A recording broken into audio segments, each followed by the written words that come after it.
আলাইকুম। আপনারা কেমন আছেন? আশা করি আপনারা সবাই ভালো আছেন। বাতাবাতা চ্যানেলে সবাইকে স্বাগতম। আজকে যাচ্ছি ঈদের নামাজ পড়ার জন্য।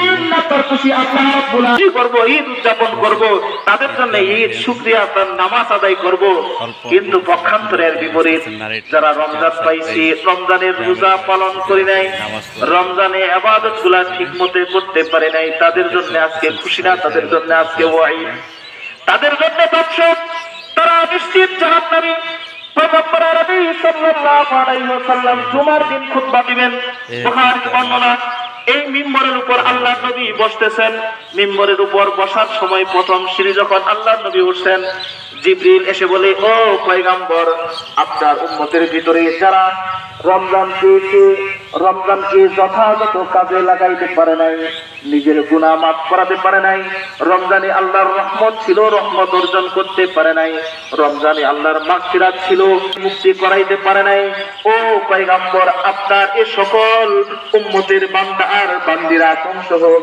নবী আপনি আমিন বলেন, আমিন বলেন। আল্লাহ নবী ফরমান আমিন। চারটাখানি কথা। জিবরিল এসে বলে, যারা রমজান পেল, জীবনের গুনাহ মাফ করাইতে পারলো না, রমজানকে হালাল ফালায় কাটিয়ে দিল, রমজানে বর্তমান যখন সব কিছু বললো, হালাল হারামের তোয়াক্কা করলো না, ওই বান্দা ধ্বংস হোক। নবী তার পবিত্র জবানে বলেছেন আমিন। আর আল্লাহকে এটা কবুল করেন না এমনকি কল্পনা করা সম্ভব। নিশ্চিত আল্লাহ রাব্বুল আলামিন কবুল করেছেন। এই কারণেই যারা রমজানে তাদের ধ্বংসের দোয়া নবী নিজের মুখে করেছেন, নিজে আমিন বলেছেন। এই কারণে রমজানটা তাদের কষ্টের। আজকের শুকরিয়ার নামাজ কারা পড়বে? যারা রমজানের হাত আদায় করছে, তাদের জন্যই তো খুশি। যারা রোজা রাখতে পারে নাই, মসজিদে নামাজ আদায় করতে পারে নাই, তারা যদি অংশগ্রহণ করতে পারে নাই, তাদের জন্য খুশি কিসের? খুশির দিন। তাদের জন্য খুশি কিসের? তাদের জন্য আজকে ধ্বংসের দিন, তাদের লায়তের দিন, তাদের জান্নাত থেকে মুক্তির দিন নয়, তাদের জান্নাতে ঢোকার দিন। জান্নাত তাদের উপর ওয়াজিব হওয়ার দিন আজকে।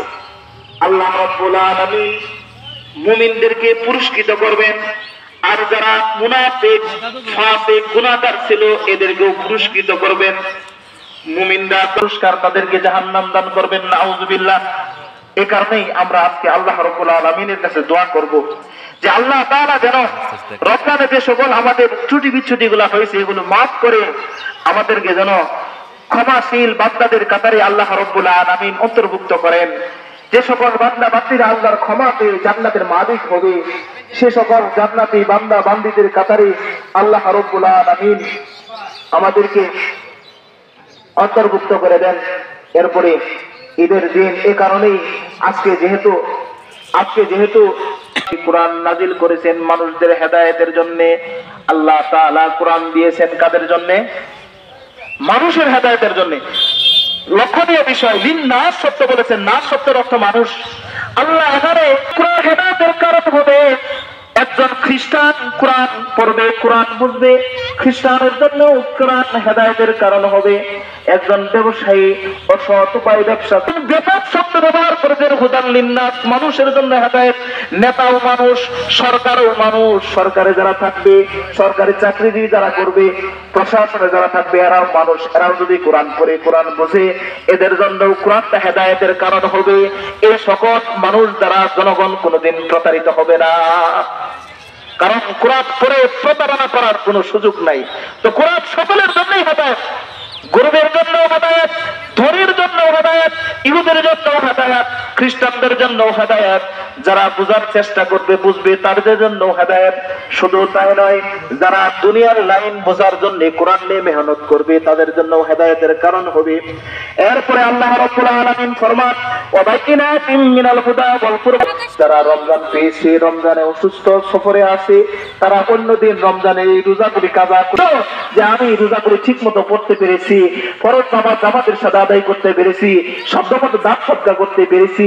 এই যে আল্লাহর হেদায়েত, পথ প্রদর্শন, আল্লাহ রাব্বুল আলামিন সঠিক পথের দিশা। তোমরা এর দিন তাকবীর দেবে, আল্লাহু আকবার, আল্লাহু আকবার, লা ইলাহা ইল্লাল্লাহ, আল্লাহু আকবার, ওয়া লিল্লাহিল হামদ, ওয়া লাআল্লাকুম তাশকুরুন। আর এর শুকরিয়া তোমরা আদায় করবে, যাতে করে তোমরা কৃতজ্ঞশীল বান্দা হতে পারো। তো ঈদের এই 2 রাকাত নামাজ, এই শুকরিয়ার নামাজ, যেটা কোরআনের এই আয়াত দ্বারা আল্লাহ রাব্বুল আলামিন আমাদেরকে আদায় করতে বলেছেন। এরপরে ঈদের দিন আরেকটা বিষয়, যে বান্দা দোয়া করলে আল্লাহ রাব্বুল আলামিন দোয়া করবেন। এর পরের আয়াতে সূরা বাকারার 186 নম্বর আয়াতে আল্লাহ রাব্বুল আলামিন ফরমান, ওই বান্দা তুমি মনে করতে পারো যে আমি রবকে তুমি দেখো না, আমি রব আরশে আযীমের উপরে হইতে থাকতে পারি। বান্দা তোমার এরকম ধারণা হইতে পারে, তোমার দোয়া আমি নাও শুনতে পারি, কিন্তু বিষয়টা এরকম না। আল্লাহ রাব্বুল আলামিন কোরআনের ভিতরে দ্ব্যর্থহীন ভাষায় ব্যক্ত করতেছেন, ওয়াইদা সালাতা ইবাদি আন্নী ফাইন্নী করিব। আল্লাহ রাব্বুল আলামিন ফরমান, আমি নিশ্চয় আমি তার নিকটে। আর আয়াতে আল্লাহ রাব্বুল আলামিন ফরমান,